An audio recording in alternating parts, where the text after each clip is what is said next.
So what's up mga kapadyak? Welcome sa panibagong video natin. Ngayong araw na to, mag-bike check lang tayo ng bike natin. Simulan na natin. Ito yung GT Grade Elite 2020 na alloy version. So yun, simulan natin sa frame mga kapadyak. Yung frame niya is alloy. Size 51 yung size niya. Bago dito sa 2020 na model is yung tinatawag na floating seat stay. So makikita nyo, hindi siya naka-weld sa seat tube natin. Sabi ng GT, nakakapag-absorb daw ito ng maliliit na bumps. Triple triangle pa rin yung design niya na for enduro yung bike na to. Lipat tayo sa head tube. Yung head tube niya is tapered. Maliit sa taas, malaki sa baba. Integrated na rin yung bearing niya. Na seal bearing na rin na FSA number 44 yung headset niya. Yung color niya is matte black na may GT na logo sa seat tube. Yung routing niya is external route sa ibaba ng down tube na dumadaan. Yan. Pero kahit external routing siya, malinis pa rin siya tignan. Bottom bracket naman tayo. Yung bottom bracket niya is 68mm na threaded. So, itong frame na to is marami siyang bosses. So, meron siya sa top tube, 2. Meron siya sa down tube, 3. Meron siya sa seat tube, 2. Meron din siya sa seat stay, 2, kabilaan. So, meron din na siyang lagayan ng fender dito. So, kung gusto niyo maglagay ng fender, meron na rin siyang lagayan. Pwede rin lagayan ng rack or fender. Ayan. Meron din siya doon sa ibaba. So, yung bago dito sa 2020 na model is yung meron siyang mount para sa dropper post. May nakaabang na siya na routing. External nga lang. Pero maganda siya pag gusto niyo maglagay ng dropper post. So, itong frame nga pala na ito mga kapadyak is through axle na siya.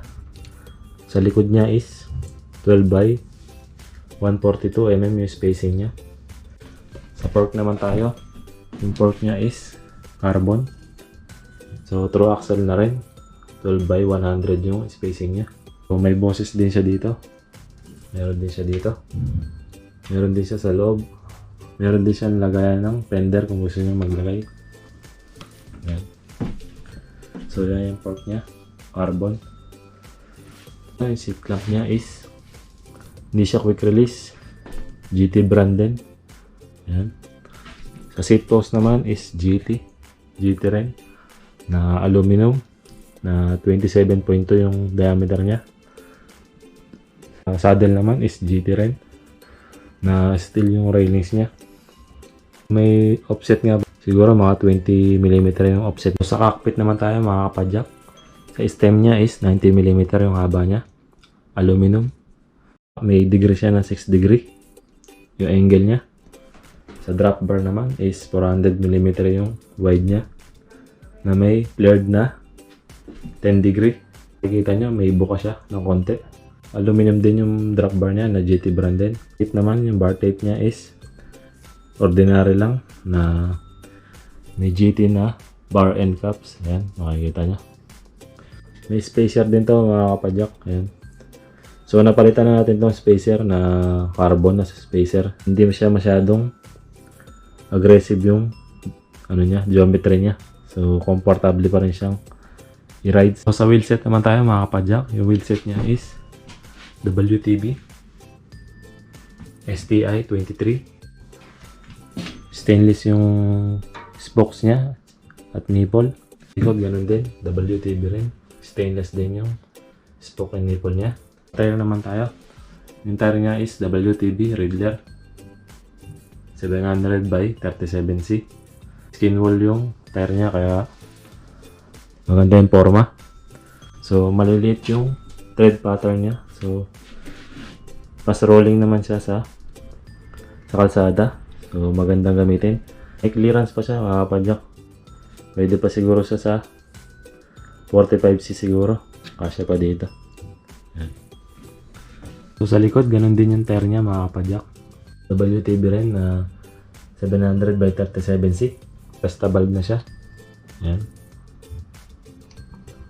Tubeless ready na rin pala ito, mga kapadyak, yung wheelset niya. Tapos yung tire niya.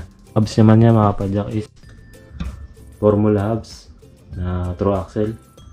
Sa likod is 142 yung spacing niya. So yung sa harap niya is 100mm yung spacing niya, through axle na rin. Brake set naman tayo, mga kapadyak. Yung brake set niya is Tektro. Mechanical disc brake. So ayan, flat mounts yung mounting niya. 60 yung rotor niya sa likod. Sa harap, Tektro brake din. Mechanical disc brake din. 140 naman yung diameter niya sa unahan. Ayan. May pump din tayo dito. Ayan. Beto yung tatak niya na may gauge. Ayan. Malakas naman siya. Okay, speedometer din tayo na Meylan. Meylan M4 yung speedometer natin. Sa group set naman tayo, mga kapadyak. Wala natin sa STI. Yung STI niya is Mano Claris. Ayan, 8 speed. R2000. Ayan. So, sa FD naman tayo. Yung FD niya is Shimano Claris din. Na R2000. So, direct mount siya. Yung frame na to. So, RD naman. Yung RD niya is Shimano Claris din. R2000 din. Long cage siya. Yung arm niya para maka-accommodate niya yung 3040 na cogs. Mas naman tayo, yung cogs niya is 8 speed na 1134. Yung malaki is 34, yung pinakamaliit is 11. So sa chain naman niya is KMC chain na 8 speed. Yan. So sa crankset naman tayo, mga kapadyak. Yung crankset niya is FSA Tempo. Ayan. Na yung BCD niya is 100/80 BCD. Yung haba ng crank arm niya is 170. Ayan. Square type pa yung bottom bracket niya. So threaded yung bottom bracket na silver ring na rin siya. Ayan, nakakadyak. Yung chain ring niya is 3020/4080. So 3020 yung pinakamaliit, yung 4080 yung pinakamalaki. So, sa pedals naman, yung pedals niya is plastic ng GT. Ayan. So may battery gauge din tayo. Yung battery gauge niya is Tigora. Ayan.